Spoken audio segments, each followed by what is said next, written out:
Hello everyone, welcome to Study Abroad Talks. My name is Nikita Yadav, and in today's video, I'm going to walk you through the most important points that you need to know if you want to study in France. So let's get started.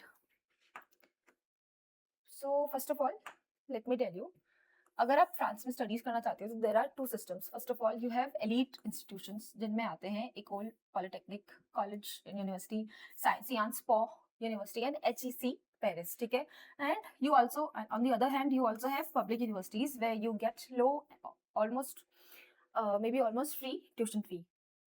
इनमें जो university है वो है Sorbonne university, university Paris Saclay, university PSL and other universities like these. ठीक है. अब देखो, let me walk you through the intakes. जो फ्रांस में स्टडीज के लिए जो मेन इनटेक होता है वो होता है सितंबर से अक्टूबर के बीच में, क्योंकि इसमें आपको सारे जितने भी कोर्सेज आप टारगेट कर रहे हो या फिर वेरिड कोर्सेज जो आपको चाहिए वो आपको मिल जाते हैं. अगर आप जनवरी या फिर फरवरी इनटेक टारगेट करोगे तो यहाँ पे आपको फ्यूअर प्रोग्राम्स मिलेंगे और एक्सचेंज और टॉप अप एंट्रीज के थ्रू आप जा सकते हो. ठीक है. And third one we have June और जुलाई इनटेक. लैंग्वेज और कल्चरल फोकस इसमें ज्यादा होता है. Alliance Francaise programs, grandes ecoles, summer schools and no degree enrolment you get to see here. ठीक है. Now let's see the entry requirements if you want to study in France. Language आपको B2 या C1 certificate चाहिए होता है French taught programmes के लिए, या फिर अगर आप इंग्लिश टॉट प्रोग्राम्स के लिए जा रहे हो तो आपका आइल्स स्कोर होना चाहिए 6.5 प्लस. ठीक है. Academic level BSc +2 requirements, minimum 60 to 70% grade आपकी एवरेज होनी चाहिए. Campus France mandatory for 50+ countries, financial proof, health cover and finally student visa. Next up we have application steps. Let's see. First of all you get research universities. फिर आपको क्या करना होता है, आपको लैंग्वेज रिक्वायरमेंट्स आपको चेक करनी होती है. अगर आप फ्रेंच टॉट यूनिवर्सिटी के लिए जा रहे हो तो आपको फ्रेंच के लिए B1 या B2 या C1 सर्टिफिकेट चाहिए होता है. अगर आप इंग्लिश टॉट प्रोग्राम्स के लिए जा रहे हो तो एज आई सेड आपको 6.5 आइल्स में चाहिए होगा. थर्ड आपका जो स्टेप है वो है रजिस्टर करो कैंपस फ्रांस के लिए. Fourth prepare your documents. Fifth apply for campus France. Sixth receive letter of admission.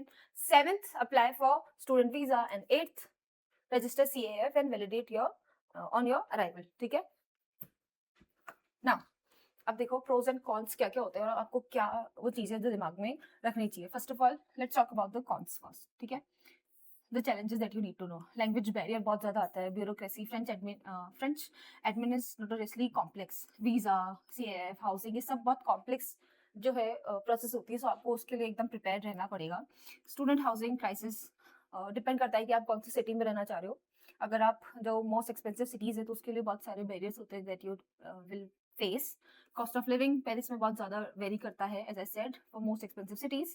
Job market language requirement होती है आपको. अगर आप जॉब मार्केट में मतलब फ्रांस में अगर आप जॉब करना चाहते हो या फिर पार्ट टाइम जॉब्स भी अगर आप करना चाहते हो तो language would be a barrier. And grand equal competition. Entry via CBGA preparatory classes is ferociously competitive even for French nationals. So that you need to know. अब हम बात करते हैं कि क्यों फ्रांस एक ग्रेट अपॉर्चुनिटी हो सकता है आपके लिए. क्योंकि यहाँ पे ट्यूशन फीस जो होती है ऑलमोस्ट फ्री होती है अगर आप पब्लिक यूनिवर्सिटीज के लिए टारगेट कर रहे हो तो 2800 to 3800 यूरोज आपको स्कॉलरशिप मिल जाती है या फिर tuition free. Grandes ecoles prestige HEC, Polytechnic and Sciences Po are globally top ranked universities. Rich cultural experience आपको देखने को मिलता है. Europe work and stay rights आपको मिलेंगे. आपको जो है कैंपस पे आपका यूनियन जो है स्टूडेंट यूनियन वो बहुत एक vast majority of students, vast majority of communities आपको देखने को मिलती हैं that you can be a part of. You can widen your network and research excellence. जो फ्रांस में जो यूनिवर्सिटी ऑफ पेरिस के लिए जानी जाती है नेचुरल साइंसेस के लिए. So that is what you get. Now let's सी कि क्या वो चीजें जो आपको दिमाग में रखनी होंगी if you want to study in France. So as I discussed here कि जो सिटी है वो मैटर करती है. Best networks but priciest. तो आपको ये देखना है कि क्या जिस सिटी में आप रहना चाह रहे हो, टारगेट करना चाह रहे हो, वो आपके लिए अफोर्डेबल है कि नहीं है. Apply for CROUS early. CAF housing alliance, grandes ecoles versus university, campus France process, health coverage, ये सब चीजें जो आपको ध्यान में रखनी पड़ेगी if you want to study in France. Now finally let's talk about the major fields first. Okay. You get business and management, engineering, tech, arts and humanities, science and research, medicine and health, and fashion, art and design.